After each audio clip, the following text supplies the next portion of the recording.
Dear students, आज हम research methodologies और डिज़ाइंस का एक ओवरव्यू करेंगे।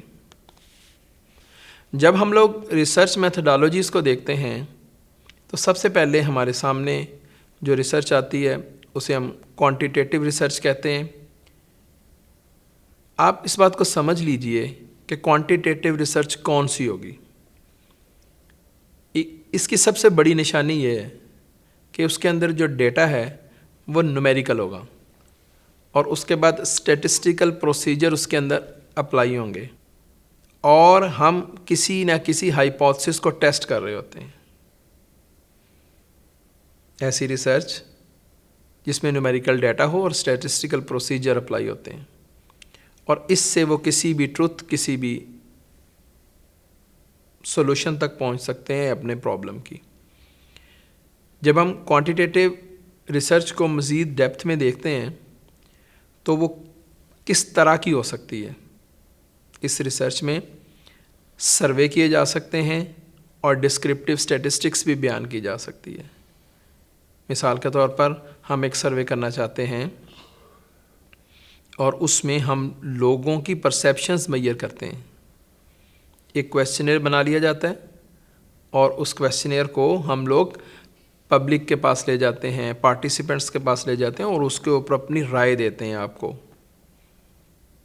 वो क्वेश्चनेयर किसी भी तरह का हो सकता है।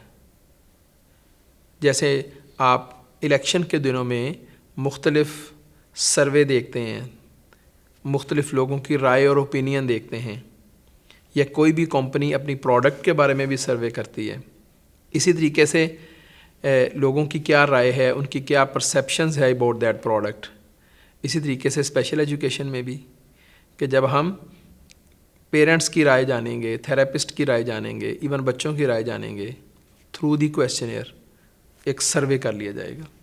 क्वेश्चनेयर के अलावा भी सर्वे हो सकता है, लेकिन बहरहाल एक हम लोगों की राय से वाकिफ़ होते हैं। तो इसी तरीके से कोरिलेशनल स्टडीज़ हैं। जब हम एक वेरिएबल को दूसरे वेरिएबल के रिलेशनशिप में देखना चाहते हैं। मिसाल के तौर पर हम कहते हैं कि अगर एक्सरसाइज का टाइम बढ़ा दिया जाए तो उससे इम्प्रूवमेंट भी बढ़ जाएगी, तो एक चीज़ दूसरी के रिलेशनशिप में आ जाती है।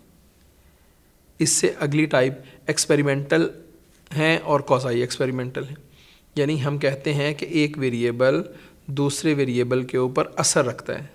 और ये जो एक्सपेरिमेंट्स और कॉज़ाई एक्सपेरिमेंट्स हैं, हम इन सारी चीज़ों को बाद में डिटेल में देखेंगे, लेकिन ये जो 3 टाइप्स हमें बताई गई हैं या इससे भी थोड़ी सी ज़्यादा है, लेकिन आपकी अंडरस्टैंडिंग के लिए इतना काफ़ी है, ये क्वांटिटेटिव रिसर्च में आती हैं। इनके अंदर होता क्या है कि जो मेजरमेंट्स हैं वो अचीवेबल होती हैं और डेटा को हम लोग नंबर्स की शक्ल में लेते हैं। जब हम बात करते हैं क्वालिटेटिव रिसर्च की, तो क्वालिटेटिव रिसर्च में हम लोग experiences, meanings, context and perspective को देखते हैं। किसी भी चीज़ के बारे में हमारे तजुर्बात क्या कहते हैं और उस तजुर्बे का जो हमने एक्सप्रेशन देना है वो मेरी नज़र में उसका क्या मीनिंग है। एक चीज़ का एक्सपीरियंस मुझे हुआ, उसका मीनिंग डिफरेंट हो सकता है। दूसरे इंसान को हुआ तो उसका मीनिंग डिफरेंट हो सकता है।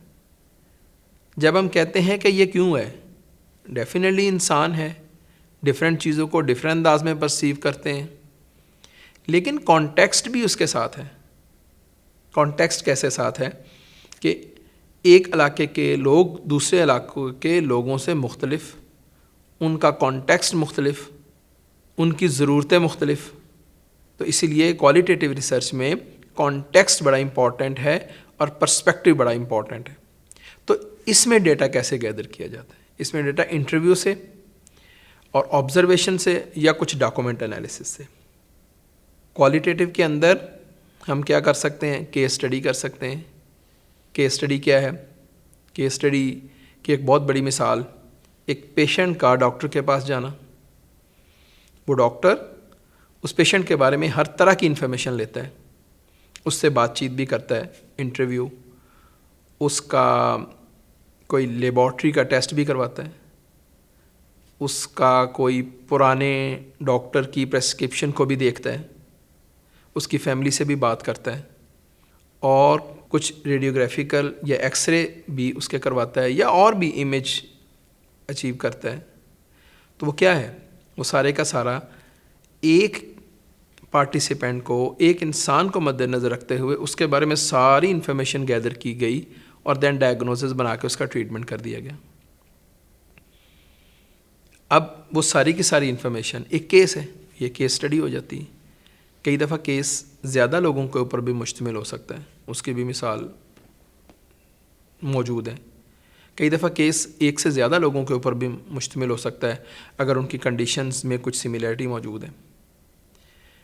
इसी तरीके से एथनोग्राफी, जब हम एक ख़ास पर्सपेक्टिव में चीज़ों को देखना शुरू करते हैं, पर्सपेक्टिव कल्चरल हो तो उसके अंदर हम ये देखते हैं कि फ़लाँ कल्चर में इसके इन चीज़ों के क्या मीनिंग्स हैं। तो इसीलिए किसी ख़ास क्वेश्चन को ख़ास पर्सपेक्टिव में हल करना। अब जब हम फिनोमिनोलॉजी की बात करते हैं तो कई दफ़ा एक सर्टन फिनोमिना इन्वॉल्व होता है जो बहुत सी चीज़ों के ऊपर इन्फ्लुएंस कर रहा होता है। डिसेबिलिटी कई दफ़ा इटसेल्फ एक फिनोमिना बन जाती है और उस फिनोमिना को लेके हम लोग उस पूरे पर्सपेक्टिव को एक्सप्लोर कर रहे होते हैं। इसलिए जब हम इस तरह की सारी स्टडीज़ करेंगे तो ये क्वालिटेटिव स्टडीज़ में आएंगी। और इनका डेटा कैसे होगा, ये इंटरव्यू कंडक्ट किए जाते हैं, ऑब्जर्वेशंस की जाती है और डॉक्यूमेंट एनालिसिस किया जाता है। इसके लिए कई दफ़ा हमने ये देखा है कि क्वालिटेटिव स्टडी और क्वांटिटेटिव स्टडी दोनों हमारे मसाइल हल नहीं करती, हमारे उस रिसर्च क्वेश्चन को एड्रेस नहीं करती जो हम अपने जहन में लिए बैठे हैं। तो उस सूरत में मिक्स्ड मेथड अप्रोच इख्तियार की जाती है, यानी क्वालिटेटिव और क्वांटिटेटिव दोनों स्टडीज़ को मिला के किया जाएगा। तो इसको हम मिक्स मेथड स्टडी कहते हैं। तो उस सूरत में क्वालिटेटिव स्टडी और क्वांटिटेटिव स्टडी दोनों के पैरामीटर्स भी हमारे पास आ जाएंगे। तो इस सूरत में दोनों के प्रॉस एंड कॉन्स के साथ हमें एक स्टडी कंडक्ट करनी पड़ेगी। ठीक है, इसमें क्वालिटेटिव डेटा भी होगा और क्वांटिटेटिव डेटा भी होगा। और इसके साथ साथ सिंगल सब्जेक्ट रिसर्च डिज़ाइन, ये स्पेशल एजुकेशन में बहुत ज़्यादा इस्तेमाल होते हैं और ख़ास तौर पे न्यूरो डाइवर्सिटी में। ये उस सूरत में मुमकिन है जब हम कुछ observation over the period of time लेना चाहते हैं। हमने अभी ऑब्जर्वेशन ली, थोड़ी देर के बाद ली, फिर थोड़ी देर के बाद ओवर द इंटरवल अगर हम कोई ऑब्जर्वेशन लेना चाहते हैं बट हमारा सब्जेक्ट सेम रहता है, तो उस सूरत में हम सिंगल सब्जेक्ट डिज़ाइन यूज़ करते हैं। हाँ, वो जो दरमियान का वक्त है जिसमें हम ऑब्जर्वेशन नहीं ले रहे, उस सूरत में हम कोई ना कोई इंटरवेंशन भी दे सकते हैं या कोई ना कोई ट्रीटमेंट भी बच्चा ले रहा होगा। तो उस दो इंटरवल का डिफरेंस क्या होगा, इसको लेने के लिए हम लोग सिंगल सब्जेक्ट डिज़ाइन यूज़ करते हैं।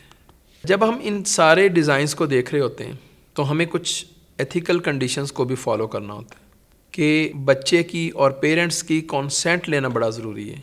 क्या हमने रिसर्च को शुरू करने से पहले कंसेंट ली है? जहाँ भी पॉसिबल हो बच्चे से कंसेंट लें और उनके पेरेंट्स से लें कि हम ये रिसर्च कंडक्ट करना चाहते हैं।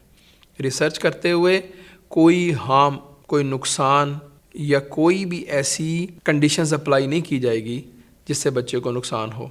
इस बात का ख्याल रखा जाएगा, ये रिसर्च एथिक्स में आती है। कॉन्फिडेंशियलिटी बड़ी इंपॉर्टेंट है। जितना भी डेटा आप इकट्ठा करते हैं उसको बच्चे की, पेरेंट्स की रिटन परमिशन के बगैर उसको आप पब्लिक नहीं कर सकते, उसको दूसरों के साथ शेयर नहीं कर सकते। जिस मकसद के लिए लिया गया है तो उसको उसी मकसद तक रखा जाएगा।